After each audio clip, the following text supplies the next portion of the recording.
अस्सलाम वालेकुम। आदिल खुशी यूट्यूब चैनल में खुशामदीद। आप जर्मनी में रहते हैं और आप जॉब तलाश कर रहे हैं तो इस वीडियो को एंड तक ज़रूर देखिएगा। एक रिक्रूटर के पास एक सीवी को देखने के लिए कितना टाइम होता है? आपकी सीवी और कवर लेटर में क्या क्या मसाइल हैं? सीवी और कवर लेटर की लेंथ क्या होनी चाहिए? वो कौन से तरीके हैं जिसको यूज़ करते हुए आप अपने लिए जॉब्स ढूंढ सकते हैं? कौन से सोशल मीडिया टूल्स हैं लाइक लिंक्डइन या जिंग जिसको आप यूज़ करते हुए अपने लिए जॉब तलाश कर सकते हैं? जॉब कॉन्ट्रैक्ट के अंदर क्या क्या मसाइल और क्या क्या चीज़ें आपको मद्देनज़र रखनी चाहिए? अगर आप इन तमाम सवालात के जवाबात एक प्रोफेशनल रिक्रूटर से जानना चाहते हैं तो इस वीडियो को ज़रूर देखिएगा। इस वीडियो के आगे हम आपको इंटरव्यू दिखाएंगे जिसमें मैंने इन तमाम सवालात के जवाबात एक प्रोफेशनल रिक्रूटर को जिनका एक्सपीरियंस 10 साल है उनसे जवाबात लेने की कोशिश की है। अगर अभी तक आपने हमारा चैनल सब्सक्राइब नहीं किया तो हमारे चैनल को सब्सक्राइब कर लें। तो चलें शुरू करते हैं आज की ये वीडियो।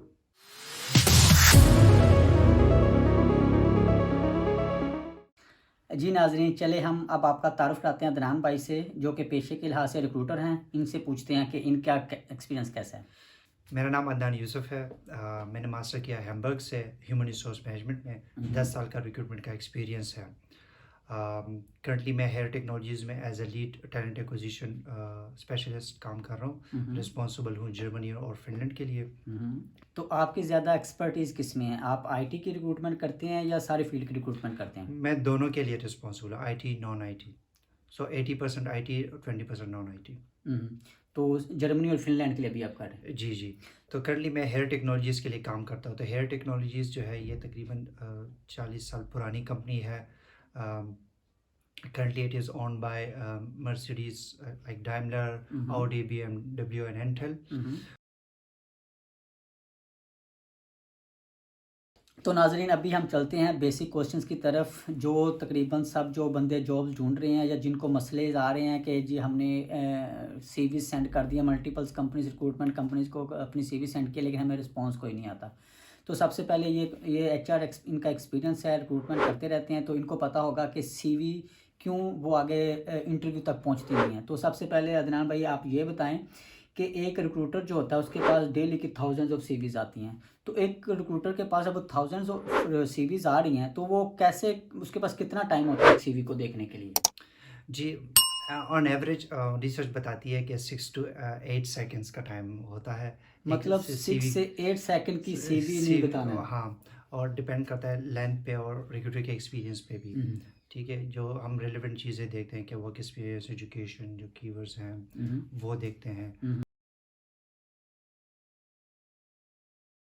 हो तो जाता है। नॉर्मली क्या होता है कुछ बंदे का अगर तो फॉर एग्जांपल एक फ्रेश कैंडिडेट है तो उसकी तो सीवी नज़र आ रहा है कि वो 2 पेजेस की होगी, इससे ज़्यादा तो बेचारे की बनेगी नहीं। हाँ लेकिन जिस बंदे का एक्सपीरियंस कोई 10-20 साल होगा, जिस तरह मेरा 8-9 साल एक्सपीरियंस होगा, तो मैं अगर अपनी सीवी को खींचना चाहूँ तो मैं 6-7 पेजेस तक भी लेके जा सकता हूँ। जी। तो नॉर्मली जो एक रिक्रूटमेंट कंपनी होती है तो वो एक एवरेज आप क्या कह सकते हैं कि एक सीवी के कितने पेजेस की होनी चाहिए? मैक्सिमम मैं रिकमेंड करूँगा 2 पेजेस की होनी चाहिए। ज़्यादा जो है मैक्स उसका रीज़न ये है कि लेंथी होगी तो वो तो काफ़ी 6 सेकंड में वो कैसे? हाँ, उससे उसका कोई तो की नहीं बनता। हम्म। तो प्रेफरली हाई रिसर्च कहती है कि 2 पेज CV इज़ इनफ। मतलब अगर 8 से 7 कंपनी का एक्सपीरियंस है या जी। 5 से 6 कंपनी का एक्सपीरियंस है तो वो मेंशन करने की भी ज़रूरत नहीं है या सिर्फ उनका नाम मेंशन कर दें कि उनका इससे नाम मैं प्रेफर करूँगा, उनका नाम मेंशन करते हैं और जो लास्ट 2 या 3 एक्सपीरियंस है उसमें वो फिर वो रिस्पॉन्सिबिलिटीज़ में आप मेंशन करें कि क्या क्या रिस्पॉन्सिबिलिटीज़ थे। ठीक है। और एक और चीज़ जो मेरे जहन में है, जब मैं जॉब्स के लिए अप्लाई कर रहा था तो कुछ लोग कहते थे जो मेरे सीनियर थे जब मैंने न्यू अप्लाई करना शुरू किया कि सीवी को जॉब्स के हिसाब से होना चाहिए। तो क्या एक जो सीवी आपकी जेनेरिक होनी चाहिए जैसे कि नॉर्मल सीवी होती है एक सीवी और आप वो सबको सेंड करी जा रहे हैं, या कि वो सीवी को जॉब स्पेसिफिक बना के हमें सेंड करना चाहिए? डेफिनेटली जॉब स्पेसिफिक होनी चाहिए। जेनेरिक तो बिल्कुल नहीं। आप जॉब डिस्क्रिप्शन को गौर से पढ़ें कि वो उनकी क्या रिक्वायरमेंट है और अपने स्किल्स को आप असेस करें पहले। ठीक है, उसके बाद ही आप अगर आप कंपैरिजन आप अपने आप को फिट मान दें तो भी आप अप्लाई करें और उस जॉब डिस्क्रिप्शन के मुताबिक अपने CV को मॉडिफाई कर लें। ठीक है, जॉब टाइटल्स हो गए, रिस्पॉन्सिबिलिटीज़ जो मैच करती है उनको क्लियरली हाईलाइट करें कि हाँ ये मैंने किया, ये मेरा एक्सपीरियंस है। तो it is very important. Generic CV her job के लिए अप्लाई करें, नेवर वर्क्स, ये कभी काम नहीं करता। तो बेसिकली आपका एक्सपीरियंस भी जर्मनी के रिक्रूटमेंट में है और अभी भी आप जर्मनी के लिए रिक्रूटमेंट कर रहे हैं। तो यहाँ पे बेसिकली मैंने भी देखा हुआ है कि आपको ना कवर लेटर भी साथ सीवी के सेंड करना पड़ता है। तो मेरे नाज़रीन को ये बताएं कि सीवी तो होगी जो आपने आपका एक्सपीरियंस है, जो आपने स्टडीज़ किया हुआ है, और साथ में कवर लेटर में ऐसा क्या चीज़ होनी चाहिए जो सीवी के अंदर नहीं है। मतलब ऐसा हम क्या कवर लेटर में लिख सकते हैं, क्योंकि नॉर्मली जो रिक्रूटर्स हैं वो साथ में आपका कवर लेटर भी मांगते हैं। तो कवर लेटर में ऐसा क्या चीज़ होनी चाहिए जो सीवी के अंदर नहीं है? नॉर्मली तो हमने वही चीज़ लिखनी होती है। एग्जैक्टली। सो कवर लेटर में आपने मोटिवेशन लिखनी है, वही समराइज करके आपने बताना होता है कि मेरा ये एक्सपीरियंस है, why I am qualified for this job, ठीक है। मैं फिट क्यों हूँ आपकी कंपनी के लिए, आपके टीम के लिए, मेरी क्या मोटिवेशन है, ठीक है। But now days market is changing, और ये है कि मोस्टली कवर लेटर जो होते हैं वो ऑप्शनल हो गए हैं। ठीक है। तो कुछ कंपनीज ज़्यादा वो मांगते नहीं है, सीवी इज़ इनफ। तो नाज़रीन अभी हम इनसे पूछते हैं कि जो सीवी और कवर लेटर का जो फॉर्मेट है जो स्पेसिफिक जर्मनी के लिए यूज़ हो रहा है। तो ये वीडियो बनाने का मकसद भी हमारे उन दोस्तों की हेल्प करना है जो जर्मनी के अंदर अपनी जॉब्स के लिए अप्लाई कर रहे हैं। तो हम इनसे पूछते हैं कि जर्मनी में कोई सीवी का स्पेसिफिक या कवर लेटर का स्पेसिफिक फॉर्मेट है, या कोई भी यहाँ पे देखें यूरोपास भी है, एक जिंक का अपना लेबंसलोफ के साथ भी है। तो आप मेरे नाज़रीन को बताएं कि सीवी और कवर लेटर का फॉर्मेट कैसा होना चाहिए और क्या क्या चीज़ें सीवी और कवर लेटर के अंदर इंक्लूडेड होनी चाहिए। एग्जैक्टली। सो मैं प्रेफर करूँगा जिंक लिबंसलॉफ, वो स्टैंडर्ड फॉर्मेट है, यूरोपॉस भी सही है। फॉर्मेट का इतना फ़र्क नहीं पड़ता, फ़र्क सिर्फ पता है कि क्या इंफॉर्मेशन आप पुट करते हैं, ठीक है। कि कुछ लोग होते हैं वो टाइटल्स ऐड कर लेते हैं और जो जॉब एक्सपीरियंस उनका होता है, लेकिन वो एक्सप्लेन नहीं कर पाते कि यार उस जॉब में आपने किया क्या है, रिस्पॉन्सिबिलिटीज़ क्या थी आपकी, ठीक है। कुछ लोगों के कॉन्टैक्ट इन्फॉर्मेशन मिसिंग होते हैं, कुछ लोग कुछ ज़्यादा ही इन्फॉर्मेशन देते हैं, वो भी गलत है। For example marital status, date of birth, citizenship, ये इम्पोर्टेंट नहीं है। नाजरीन ज़्यादा सीवी के अंदर ज़्यादा इन्फॉर्मेशन देने की ज़रूरत नहीं है। आपका नाम, आपकी कॉन्टैक्ट इन्फॉर्मेशन जिस पे रिक्रूटर आपको कॉल कर सके या आपको ईमेल कर सके, और अगर मेरे ख्याल में डेट ऑफ बर्थ बताने की ज़रूरत भी नहीं है। उसके बाद आप अपना एक्सपीरियंस बताएं, रीसेंट से शुरू हों और पीछे की तरफ जाते जाएं, और कोशिश करें जो पहले दो हैं उसके अंदर आप अपनी जो आपकी रिस्पॉन्सिबिलिटीज थी, क्योंकि नॉर्मली क्या करते हैं रिक्रूटर पूछते हैं कि आपने पिछली 2 कंपनीज़ में क्या किया, आपके टास्क रिस्पॉन्सिबिलिटीज़ क्या हैं, वो 2 मेंशन करें। और जो उसके बाद अगर कोई आपका एक्सपीरियंस है तो उसका सिर्फ नाम लिख दें कि इस डेट से इस डेट तक मैंने इस कंपनी में एज अ सॉफ्टवेयर डेवलपर या जो भी आपका डेजिग्नेशन था वो मेंशन करें। उसके बाद अपनी एजुकेशन बताएं, और मेरे ख्याल में रिसेंटली लास्ट 2 रिसेंट बेहतर रहती है, मास्टर किया है या बैचलर किया हुआ है। एग्जैक्टली। तो अगर आपको इंटर का ये बताने की ज़रूरत भी नहीं पड़ती। और एंड पे थोड़ा सा ये मेरे ख्याल में जो मेरा जो एक्सपीरियंस था जब मैं जॉब्स के लिए अप्लाई कर रहा था, वो जो हॉबीज़ भी आपका पूछते, तो ये हॉबीज़ के पूछने की क्या रीज़न समझ नहीं आती कि टेक्निकल स्किल्स की बात समझ आती है, एजुकेशन की समझ आती है, ये साथ में हॉबीज़ पूछते हैं कि आप खेलते क्या हैं, आप करते क्या हैं, एक्स्ट्रा टाइम आप कैसे बचाते हैं। तो ये क्यों पूछते हैं रिक्रूटर? जी, ये वैसे ही पूछते हैं टीम फिट है आप, आपके एक्स्ट्रा करिकुलर एक्टिविटीज़ क्या है, आप किस पर्सनैलिटी के मालिक हैं, तो इस वजह से ये पूछते हैं।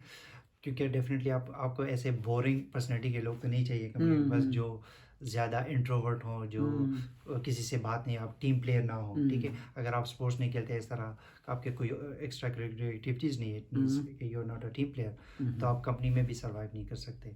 तो ये इस और मैं ऐड करना चाहूँगा इसमें कि आपका एजुकेशन लैंग्वेज सेक्शन भी होना चाहिए।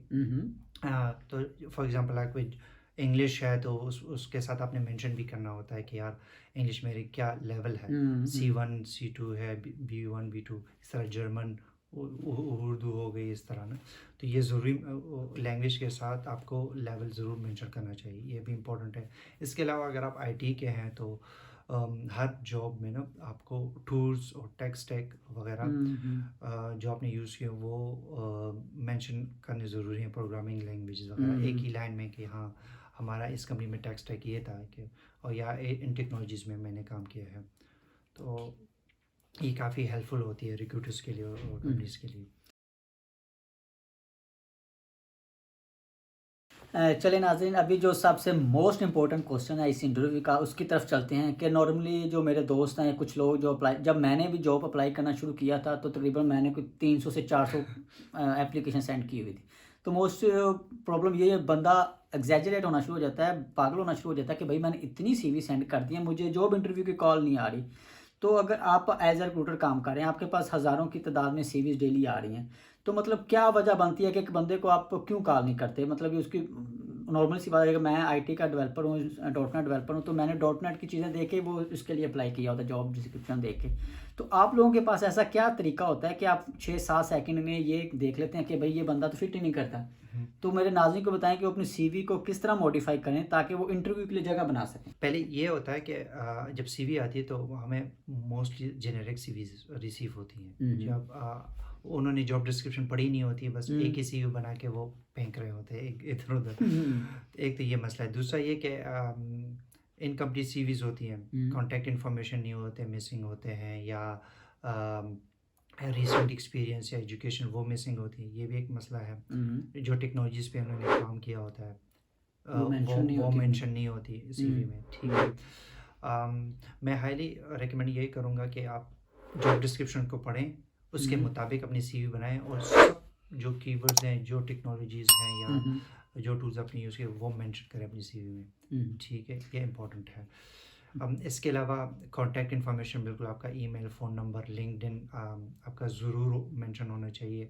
अपने प्रोफाइल में अपना लिंक्डइन जो है वो अपडेट करके रखें। इस वीडियो का मकसद बेसिकली आपको जो जॉब ढूंढ रहे हैं मेरे भाई, उनको इंटरव्यू तक लेके जाना। अगर जो आपकी सीवी है, जो आपका कवर लेटर है, जो रिज्यूमे है आपकी, वो सिर्फ आपको इंटरव्यू तक लेके जा सकती है। और कोई जो आपका बंदा आपकी हेल्प भी कर सकता है, कोई कोलीग है आपका या कोई आपका दोस्त आपको रिकमेंड कर देता है, वो बेसिकली आपको मेंशन कर सकता है कि भाई आप इस जॉब के लिए चले जाएं। इस वीडियो के तवज्जो से हम ये करने की कोशिश कर रहे हैं कि आपको इंटरव्यू तक लेके चले जाएं। कि इंटरव्यू में जाके फिर आगे कोई बंदा आपकी हेल्प नहीं कर सकता। कोई भी सीवी शूवी आप वो बाद में देखेंगे, उन्होंने गो थ्रू कर ली होती है, वो फिर आपसे जानना चाह रहे हैं। हमारा इस मकसद तो यही है कि आपको इंटरव्यू तक ले जाएं। खुदा ना खास्ता जो आपको प्रॉब्लम्स आ रहे हैं तो वो इस वीडियो के तवज्जो से आप अपने क्लियर कर लें ताकि आप जॉब इंटरव्यू के लिए पहुंच जाएं। उसके बाद तो फिर आपके स्किल्स हैं कि आप कैसे वो जो रिक्रूटर है, जो इंटरव्यूअर है, उसको कैसे कन्विंस करते हैं अपनी स्किल्स की बेस पे ताकि वो आपको हायर कर सकें। हाँ जी, और इसका आसान तरीका यही है कि आप अपना लिंक्डइन अपडेट करें। उसको अगर आपको समझ नहीं आती कि लिंक्डइन किस तरह अपडेट करते हैं, तो जो प्रोफाइल, जो क्वालिफिकेशन, एक्सपीरियंस आप है, वो उसी किस्म के प्रोफाइल आप लिंक्डइन पे सर्च करें तो आपको एक रेफरेंस पॉइंट मिल जाएगा। ठीक है, कि ये प्रोफाइल हाँ चाहिए, ऐसे होता है, इसमें ये तो अगर एंट्री लेवल है आपके, आप फ्रेश ग्रेजुएट हैं, तो आपके लिए और भी बेहतर है, क्योंकि वो अगर किसी एक्सपीरियंस बंदे को आप लिंक्डइन पे सर्च करते हैं तो आपको आइडिया हो जाएगा कि हाँ कौन सी टेक्नोलॉजीज़, टूल्स और इसने किस तरह अपना लिंक्डइन बनाया है। तो ये रेफरेंस आप अपने लिए भी यूज़ करते हैं, वो टेक्नोलॉजीज़ आप सीखते सकते हैं, जो सर्टिफिकेशन चाहिए, जो इम्पोर्टेंट इन्फॉर्मेशन चाहिए, वो आप उधर से कलेक्ट करके उस काम करके अपनी सीवी में ऐड कर सकते हैं। तो इसी तरह आप अपनी सीवी भी बिल्ड कर सकते हैं। इस तरह बिल्ड करने के बाद इम्पॉर्टेंट है कि आप लिंक्डइन पे एक्टिव हों, और लिंक्डइन को as a primary source use करें नेटवर्किंग के लिए, जॉब एप्लीकेशन के लिए। क्योंकि लिंक्डइन के अबाउट 500 मिलियन वो है यूज़र्स हैं, मंथली एक्टिव यूज़र्स, तो सबसे बड़ी कम्युनिटी है। और रिक्रूटर्स भी जो है मोस्टली लिंक्डइन पे ही होते हैं, क्योंकि हमें लिंक्डइन रिक्रूटर लाइसेंस हम लेते हैं, तो उसके थ्रू ही हम लोगों को सर्च करते हैं, उनको अप्रोच करते हैं और इंटरव्यू के लिए इनवाइट करते हैं। तो बेसिकली ये यहाँ पे एक बहुत इंपॉर्टेंट क्वेश्चन मेरे जहन में आ रहा है, क्योंकि अगर तो एक रिक्रूटर है, उसने अपनी जॉब के लिए सर्च की मतलब बंदे चाहिए उसको अपनी कंपनी के लिए, तो उसके कुछ स्पेसिफिक पैरामीटर्स होंगे जिसकी बेस पे, फॉर एग्जांपल मैं डॉट नेट डेवलपर हूँ, तो जैसे वो डॉट नेट डेवलपर को सर्च करेंगे अपने वो क्राइटेरिया के थ्रू, तो उनको नज़र आ जाएगा कि ये उनके पास लिस्ट आ जाएगी थाउजेंड्स ऑफ डेवलपर्स की, तो मल्टीपल बंदे हो सकते हैं। तो अगर आपकी सीवी उस लिहाज से या आपकी जो लिंक्डइन प्रोफाइल है उस लिहाज से बनी नहीं होगी जिस लिहाज से वो सर्च कर रहे हैं, तो फिर आपका तो नाम आएगा ही नहीं उसके अंदर।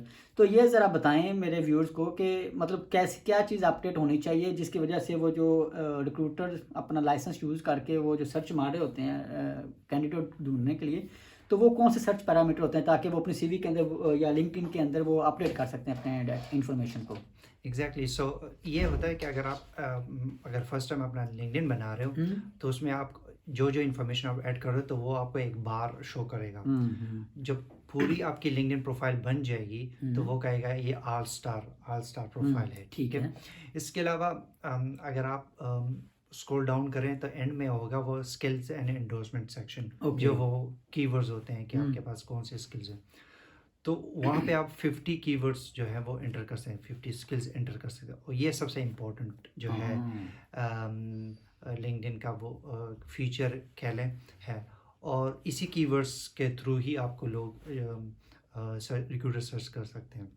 जो वो स्किल्स के अंदर स्किल्स वो जिसका वो टैग्स बने होते हैं, इसको टैग्स ही ले ले। तो हम बुलियन सर्च करते हैं ज़्यादा। तो बुलियन सर्च ये होता है कि जी हमें बर्लिन में बंदा चाहिए, .NET डेवलपर हो, ये लैंग्वेज स्पीकिंग हो, इस तरह। तो वो हम कीवर्ड डाल लेते हैं, जो वही कीवर्ड जिसके प्रोफाइल में शो करेंगे तो वो पहले टॉप पे आएगा। वो जिस तरह SEO का सर्च इंजन ऑप्टिमाइजेशन जैसे गूगल पे आपके ज़्यादा आते हैं। एग्जैक्टली, तो ऐसे ही है। तो जितनी ही प्रोफाइल आपकी कंप्लीट होगी तो उतने ही वो टॉप पे दिखेगी और इतने ही आपके चांसेस हैं कि वो रिक्रूटर्स आपको कांटेक्ट करें। इसके अलावा लिंक्डइन का एक नया फीचर आया है ओपन फॉर जॉब्स। यानी आप अगर जॉब ढूंढ रहे हैं तो आप एक बैनर भी लगा सकते हैं अपने प्रोफाइल के फ़ोटो के साथ। और इसके अलावा नीचे ओपन टू वर्क होगा तो वो आप टॉप में दिखेंगे रिक्रूटर सर्च पे।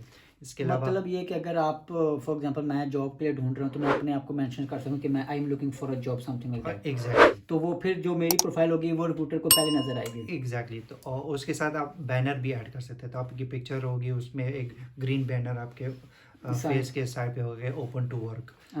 ओके, ये ठीक है। ये तो हो गया लिंक्डइन। अगर आप सिर्फ लिंक्डइन पे तो अगर बैठे रहें तो शायद कुछ बंदे कहेंगे भाई मैं लिंक्डइन पिछले इतने अरसे से यूज़ कर रहा हूँ तो मुझे तो कोई इंटरव्यू कॉल आ नहीं रही। तो इसके अलावा जर्मनी के अंदर कौन से मेथड्स हैं जॉब ढूंढने के लिंक्डइन के अलावा? जी, स्टेपस्टोन है, इंडीड है, ये जॉब प्लेटफॉर्म है, ये भी काफ़ी अच्छे हैं। ग्लासडोर है। इसके अलावा मैं हाईली प्रेफर करूँगा कि आप नेटवर्किंग करें, जितने प्रोएक्टिवली लिंक्डइन पे आप लोगों को रीच आउट करें, मीटिंग्स में जाएं, मीटअप्स में जाएं, ऑनलाइन आजकल तो सब कुछ ऑनलाइन ही चल रहा है। तो वर्चुअल कैरियर फेयर जो है उसमें एक्टिव रहें। और ये जो आपने इतने ज़्यादा सारी चीज़ें मेंशन कर दी, मेरे ख्याल के मुताबिक आपने जिंक को मेंशन नहीं किया, या आप भूल गए हैं या जिंक इतना ज़्यादा है नहीं, अब यूज़ नहीं हो रहा। जिंक पहले सही था लेकिन अभी इसकी पॉपुलैरिटी डिक्रीज़ हो रही है। Germany zinc basically dark region के लिए है, जर्मनी, ऑस्ट्रिया, स्विट्ज़रलैंड। और उसका जो रिक्रूटर लाइसेंस है वो काफ़ी महंगा है, तो वो कंपनीज प्रेफर नहीं करती है। प्लस वहाँ पे जॉब पोस्ट करने के भी जो कॉस्ट पड़ती है कंपनीज को वो भी काफ़ी ज़्यादा है। तो वो कंपनीज जो है वो मूव कर रहे हैं जिंक से लिंक्डइन। तो प्राइमरी सोर्स जो कंपनीज का आजकल चल रहा है वही लिंक्डइन ही है। जिंक इतना पॉपुलर नहीं है वो। तो मतलब मैं अगर पर्सनल अपना एक्सपीरियंस बताऊं तो मैंने अपनी प्रोफाइल के अंदर ना तकरीबन 200 से 250 .NET के रिक्रूटर ऐड किए हुए हैं। तो अगर खुदा मेरे साथ, क्योंकि जब मैंने यहाँ पे अपना कैरियर स्टार्ट किया था तो मेरे साथ 2-4 जो मेरे पहले डिसीजन से मेरे अच्छे नहीं रहे, एक्सपीरियंस मेरा अच्छा नहीं रहा, मेरा 4-5 माह बाद तकरीबन उनके साथ काम ख़त्म हो गया था। तो मेरे पास कुछ 200 बंदा ऐड था। तो मैं क्या करता था, जैसे मेरी जॉब ख़त्म हुई तो मैं जो जितने बंदे थे ना जो मेरे रिक्रूटर ऐड थे, मैं उनको अपनी CV फॉरवर्ड करता कि now I am looking for a job. अल्हम्दुलिल्लाह मुझे कि अल्लाह के शुक्र से 1-2 महीने के अंदर मैंने 1 महीना भी अपनी जॉब के बगैर नहीं गुजारा। तो मैंने क्या किया, शुरू में ही जब मैंने जर्मनी में स्टार्ट किया मैंने 150-200 रिक्रूटर को ऐड किया, और जैसे ही जॉब तलाश करना शुरू करता हूँ तो मैं उनको CV सेंड कर देता हूँ। तो वो जो आपकी हेडेक होती है ना कि जॉब ढूंढनी, जॉब उसके बाद करना, तो वो आपकी सारी बच जाती है। रिक्रूटर क्या करते हैं, वो आपकी प्रोफाइल देखते हैं, बंदा उनको सेट लगता है तो वो सीधा आपको इंटरव्यू के लिए बुला लेते हैं। तो ये ज़्यादा बेहतर तरीका नहीं है? क्या ख्याल है? एग्जैक्टली ये भी नेटवर्किंग में आ जाता है ना। जितना नेटवर्क आपका इतना बड़ा होगा, कांटेक्ट में लोगों के साथ रहेंगे। तो एक और चीज़ मैं इसमें ऐड करना चाहूँगा कि कुछ कैंडिडेट्स मैंने देखे हैं कि वो रिक्रूटर की बात नहीं सुनते हैं। अच्छा। वो उनका एक अपना एक पर्सपेक्टिव होता है, ठीक है। मैं उनको एडवाइस करूँ कि आप रिक्रूटर्स, अगर किसी रिक्रूटर आपको कहे कि हाँ लिंक्डइन में ये चेंज करें, सीवी में ये चेंज करें, तो आपको करना चाहिए। और या अगर वो आपको प्रिपेयर कर रहे हैं इंटरव्यूज़ के लिए, तो डेफिनेटली उनकी सुने। ठीक है। क्योंकि वही लोग होते हैं जो आपको सेलेक्ट करते हैं, वो आपको फॉरवर्ड कर रहे हैं। और एग्जैक्टली वही बात है, उनका तो काम ही है ना। हाँ। तो उनके ही सुनने चाहिए। हाँ, बिल्कुल। जी, मैं एक और बात भी बताते चलूँ कि लिंक्डइन, सिंग, स्टेपस्टोन, इंडीड, इसमें एक फीचर होता है कि आप सब्सक्राइब करें इनके जॉब्स, यानी आप जो जॉब ढूंढ रहे हैं, फॉर एग्जांपल टैलेंट एक्विजिशन में है, मार्केटिंग में है, तो आप पहले उन सर्च करें, फिर वो आपको एक नोटिफिकेशन आएगी कि हाँ आप चाहते हैं कि ये सब्सक्राइब हो आपके ईमेल, तो आप सब्सक्रिप्शन का एक पॉइंट आ जाएगा, तो आपने सब्सक्राइब करना है, तो फिर या ऑटोमेटिकली वीकली या डेली आपको जो भी नए जॉब्स मार्केटिंग के आते हैं फॉर एग्जांपल, तो आपकी ईमेल, आपको सर्च करने की ज़रूरत नहीं थी, आपका ईमेल इनबॉक्स में होंगे, तो आप देखेंगे, तो आपका टाइम सेव हो जाए। इसी तरह मैं हाईली रिकमेंड करूँ कि आप ये लिंक्डइन में भी करें, स्टेपस्टोन पे भी करें, तो इससे आपका बहुत टाइम सेव होगा। इसके अलावा जितना ही नेटवर्क आप बढ़ाते जाएंगे तो बेहतर है, स्पेशली एचआर कम्युनिटी जो रिक्रूटर्स है उनसे, क्योंकि जॉब अगर आप एम्प्लॉयड भी हैं तो ये 2 या 3 साल या 5 साल बाद आपको ज़रूरत पड़नी है। तो अगर कोई रिक्रूटर आपको अप्रोच करे तो उनसे बात करें, मार्केट की इन्फॉर्मेशन लें, सैलरीज़ की इन्फॉर्मेशन लें कि सैलरी एवरेज क्या चल रहा है आजकल इस रीजन में। और इसके अलावा आप इंसाइड इन्फॉर्मेशन भी हासिल कर सकते हैं कि कौन सी कंपनी किधर जा रही है, उसका डायरेक्शंस क्या है। तो रेगुलरली इन टच रहें एचआर कम्युनिटी या रिक्रूटर्स से। ठीक है, एक और बात बताएं, क्योंकि नॉर्मली क्या होता है कि अगर आप तो फ्रेश हैं, तो एक्सपीरियंस है, फिर तो मसला कोई नहीं, आपको पता होता है कि मैं अब इतनी सैलरी ले रहा हूँ, अगर कोई मुझे ज़्यादा ऑफर करेगा तो मैं फिर ही जाऊँगा। लेकिन अगर आप फ्रेश हैं तो नॉर्मली लोगों को मार्केट की जो सैलरी होती है उसका पता नहीं होता, क्योंकि नॉर्मली हमारे पाकिस्तान से आए होते हैं, वहाँ की जो मार्केट है वहाँ पे सैलरी प्राइस कुछ और है, यहाँ की सैलरी प्राइस कुछ और है। तो ये मेरे व्यूअर्स को बताएं कि अगर स्टार्ट में आप जा रहे हैं तो मिनिमम कितनी डिमांड करनी चाहिए? वेल डिपेंड करता है किस डिसिप्लिन में आप हैं, किस कौन सी फील्ड है। अब आईटी है तो वो कुछ अलग है, मार्केटिंग और फाइनेंस है तो एचआर वो अलग है।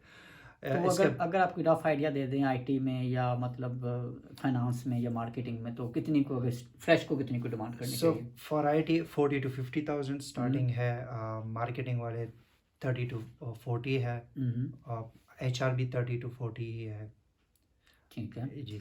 तो और ये बेसिकली फॉर एग्जांपल मैं एक इंटरव्यू के लिए गया, ठीक है, उन्होंने मुझे कहते जी ओके ठीक है, अब मुझे वो मेरे से पूछते हैं कि आपकी सैलरी एक्सपेक्टेशंस क्या है। फॉर एग्जांपल मैं 60,000 यूरो भी ले रहा हूँ पर एनम, तो मुझे अब उनको क्या बताना चाहिए कि फिक्स बतानी चाहिए कि मैं जी 70 लेना चाह रहा हूँ या मैं 80 लेना चाह रहा हूँ, या कुछ रेंज के हिसाब से बताना चाहिए कि भाई इस रेंज के बीच आप मुझे दे दें? एग्जैक्टली, सो फिक्स तो कभी नहीं बतानी चाहिए, हमेशा रेंज बताना चाहिए। फॉर एग्जांपल अगर आपकी टारगेट है 55,000, ठीक है, तो आप बताइए हाँ 50 to 60 है, ये रेंज, ठीक है। तो नॉर्मली यही होता है कि वो आपको मिड पॉइंट ऑफर करेंगे, मिड करते हैं मिड, नॉर्मली फिर मिड करते हैं, ठीक है। तो आप ऑफर में जाएंगे, अगर थोड़ी बहुत कमी हुई तो लास्ट स्टेज में आप नेगोशिएट कर सकते हैं, 3, 4 या 5 तक वो ऊपर जाते हैं, वो जा सकते हैं। तो हमेशा जो है 10,000 का जो वो होता है गैप रेंज, वही बताना चाहिए, फिक्स कभी नहीं बताना चाहिए। ठीक है, एक मेरे दोस्त हैं चेक 24 में काम कर रहे थे, तो उनके बेसिकली नॉर्मली क्या होता है जब हम जॉब ढूंढ रहे होते हैं तो जो हमें पहली जॉब ऑफर होती है तो नॉर्मली हमारी जर्मन भी ऐसी नहीं होती, और जो कॉन्ट्रैक्ट वो ऑफ़र करते हैं वो भी जर्मन में होता है, और नॉर्मली वो जो टर्मिनेशंस के होते हैं ना वो हम पढ़ते नहीं हैं, नॉर्मली साइन कर देते हैं। अभी एक दोस्त का रिसेंटली वाकया हुआ है कि उसका जो टर्मिनेशन पीरियड रखा हुआ था चेक 24 ने, वो 6 माह का था। तो मतलब ये हमें साइन करते हुए मतलब क्या चीज़ जो एक कॉन्ट्रैक्ट के अंदर फॉर एग्जांपल जॉब ऑफर होगी है, तो कॉन्ट्रैक्ट में क्या चीज़ स्पेसिफिक हमें देखनी चाहिए जो कि आगे हमें हर्ट कर सकती हैं कि कंपनी हम छोड़ नहीं सकते, सैलरी की उन्होंने कुछ लगाई होती हैं जी आपकी सैलरी की ये इस तरह बढ़ेगी नहीं, या छुट्टियां इस तरह से होंगी, तो उसके बारे में बताएं कॉन्ट्रैक्ट में क्या जो मेन पॉइंट है जो एग्जैक्टली। सो कॉन्ट्रैक्ट 2 किस्म के होते हैं, ये लिमिटेड अनलिमिटेड, ठीक है।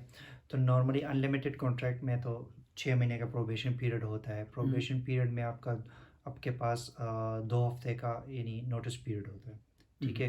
कंपनी आपको 2 हफ्ते का नोटिस दे के निकाल सकती है, या आप भी छोड़ सकते हैं 2 हफ्ते ठीक का है। नोटिस। उसके बाद कॉन्ट्रैक्ट में लिखा होता है कि 3 महीने का भी नोटिस हो सकता है, 2 महीने का भी हो सकता है। तो ठीक ये है। जो मतलब कंपनियां 6 महीने का लिख देती हैं, तो इसको अगर कैसे काउंटर करना चाहिए?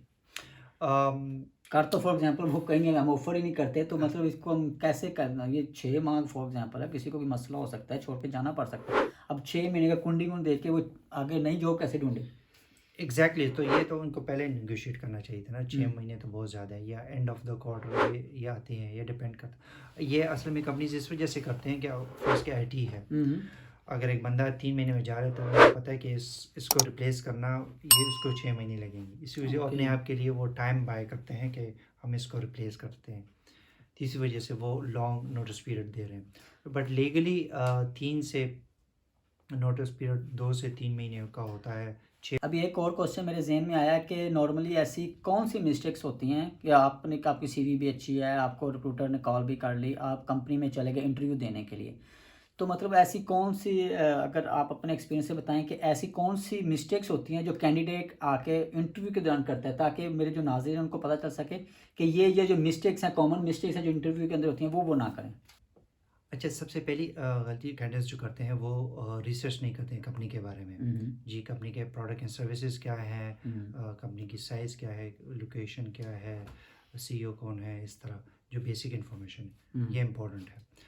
दूसरी गलती ये करते हैं कि वो जॉब डिस्क्रिप्शन पढ़े बगैर ही इंटरव्यू में जा दें। ठीक, जो प्रिपेयर नहीं होते, अपनी CV भी सही तरह उनको नहीं पता होता है, और जॉब डिस्क्रिप्शन भी, तो वो रिलेट नहीं कर पा रहे होते हैं। ठीक है। मतलब कंपनी कुछ और पूछना चाह रही है, वो हाँ। कुछ और एक्सपेक्ट कर रही हाँ। होती है, अपनी जॉब्स के बारे में पूछ रही होती हैं, हाँ जी। और बंदा कुछ और किसी और साइड पे निकल जाता है। एग्जैक्टली। तीसरी गलती ये होती है, झूठ बोल लेते हैं कि वैसे ही 2-3 एक्सपीरियंस ऐड कर लिए, और पता नहीं है उन ना कंपनी के बारे में, तो ये भी होता है। चौथी ये एक्सपीरियंस होते हैं, नर्वस होते हैं। हाँ, वो ये तो तो नॉर्मल है, obvious सी बात है, ये वो तो तो हो नॉर्मल जाता है है। वरना। तो नाजरीन, जो मेरे भाई जर्मनी के अंदर जॉब ढूंढ रहे हैं, उनको जॉब मिल नहीं रही या कुछ मसले मसाइल आ रहे हैं, ये वीडियो को एंड तक आपने देख लिया होगा। अगर तो आपने देख लिया इस वीडियो को, तो आपके जो क्वेश्चंस हैं या आपको इंटरव्यू कॉल क्यों नहीं आ रही, सीवी में क्या मसले हैं, जॉब कॉन्ट्रैक्ट में क्या क्या इश्यूज आ सकते हैं, उनको कैसे काउंटर करना है, इंटरव्यू के अंदर आपके क्या क्या मसले आ सकते हैं, वो हमने कोशिश की है आपको सारे सवालों के जवाब दे सकें। लेकिन इसके बावजूद भी अगर आपको लगता है कि आपको प्रॉब्लम्स आ रही हैं, कुछ इश्यूज़ आ रहे हैं, और आप पर्सनल कांटेक्ट चाहते हैं अदनान भाई का, तो उनकी जो लिंक्डइन प्रोफाइल है डिस्क्रिप्शन के, इस वीडियो की डिस्क्रिप्शन के अंदर होगी, तो आप इनको पर्सनल मैसेज भी कर सकते हैं। अगर कोई इश्यूज़ आ रहे हैं आपको टैलेंट एक्विजिशन के लिए, या आपको जॉब नहीं मिल रही, या आपको इंटरव्यू नहीं हो रहा, आपको गाइडेंस चाहिए, या अगर आप चाहते हैं कि आपकी CV इनके थ्रू इनकी कंपनी में चली जाए, तो वो भी आप इनके साथ लिंक्डइन पे कांटेक्ट कर सकते हैं। तो होपफुली इस वीडियो के तवज्जुह से आपकी काफ़ी ज़्यादा हेल्प हो चुकी होगी, और अगर आपको ये हमारी वीडियो पसंद आई हो तो इसको लाइक करें, अपने दोस्तों के साथ शेयर करें, और काइंडली हमारे चैनल को भी सब्सक्राइब करें। अगर आप चैनल को सब्सक्राइब करेंगे तो हम इस तरह की वीडियो आपके लिए और लेते आएंगे। अपना ख्याल रखिए, और हमारे इस चैनल का भी। अल्लाह हाफिज़। अल्लाह हाफिज़। बहुत शुक्रिया अदनान भाई। Thank you.